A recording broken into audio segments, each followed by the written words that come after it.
This is really a crime that's affecting a lot of people here in this Koreatown community. Now you can see behind me, we're on Olympic. She's heartbroken, as expected in a situation like this, and dealing with all the emotions that come with the unexpected loss of a child. But I want to show you how the process is going. We have folks cleaning up over here with the city. You got folks that are in the process of packing different things, different belongings. You got some folks who've even loaded up their suitcases, their carts. This has just been so sad to see all morning long, to watch this facility burn. We came over to the side so you could get a little bit of more depth, not only of this building that we've seen now from a couple of angles, but if you look over to the right-hand side, not just one, not just two, but three more buildings that I can see from my vantage point that are burning.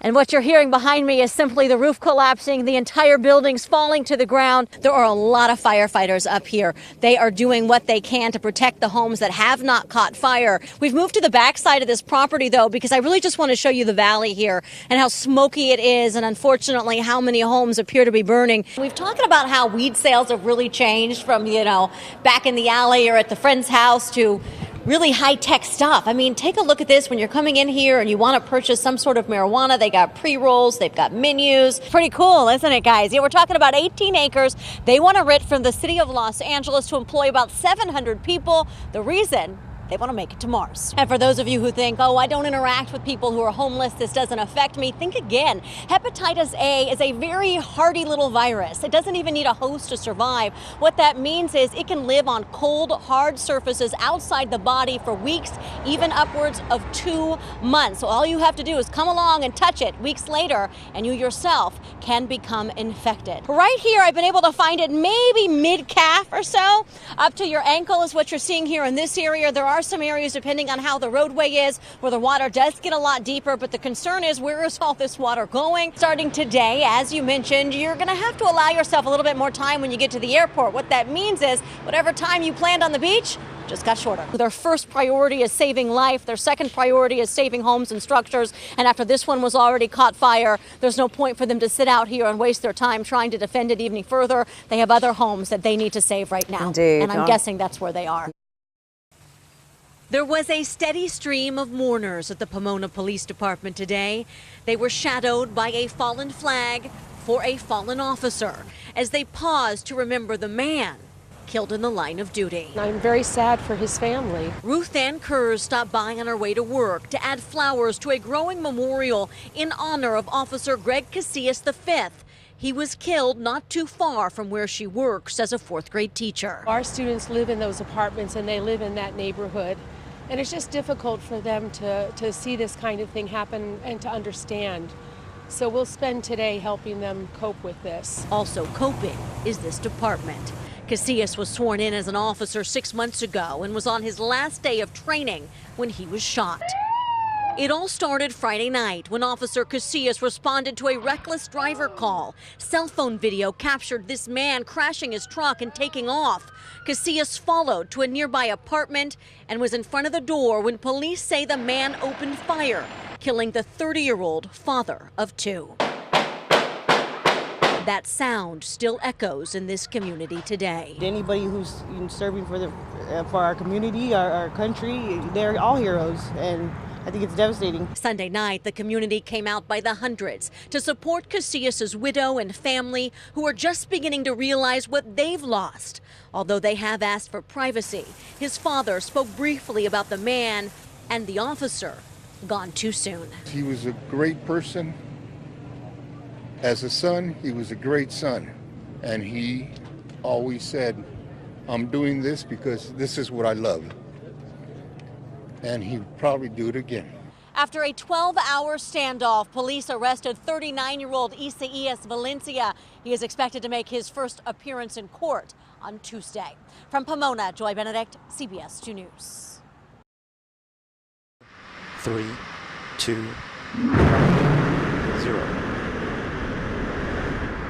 Liftoff. It was a countdown for history, the first mission to Mars ever launched from the West Coast, and that had many up early, searching the stars. When do you get to wake up and see something that's on its way to Mars? From the Manhattan Beach Pier, it was a red dot heading to the red planet, shooting across the skyline. It looks like it dropped a booster there and maybe another one over there. A moment to pause, point, take a photo, or simply watch. And those who got up got quite a view. You could just see like a lot of orange flare right off the back of that thing.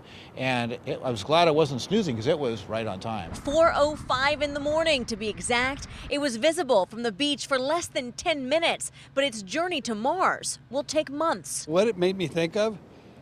A lightning bug going across the sky.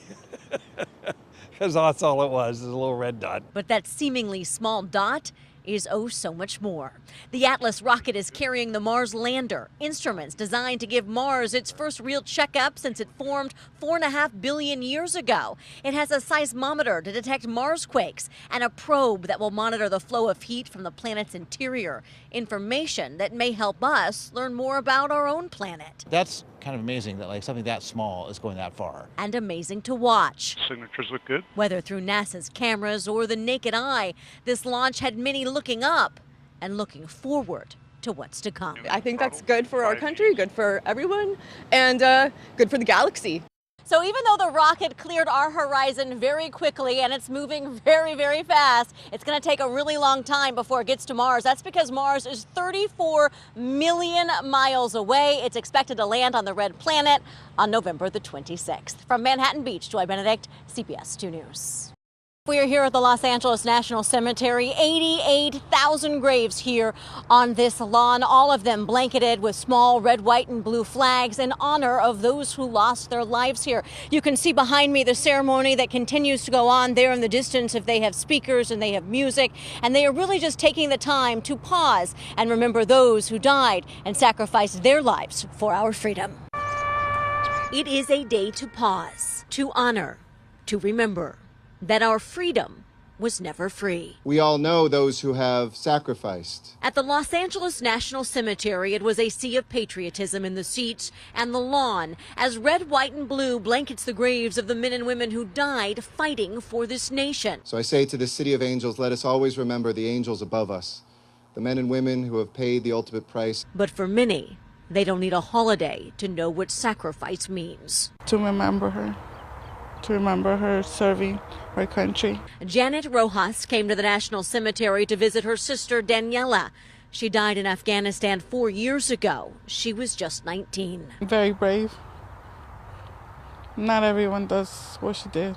But for those who did, Memorial Day honors the fallen and their families who gave all. Por amor, ¿verdad? I love it. And my nephew. Across town in Boyle Heights, it was the veterans remembering, standing guard at the All Wars Memorial for 24 hours. That's the least that we can do. I'm a veteran. I had a number of friends who succumbed to Vietnam before and after.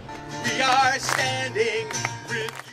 And as ceremonies all over honor the fallen, their families vow they won't be forgotten today or any day, for their name is not only etched in stone, but their fight survives in the heart of this nation and in every waving flag.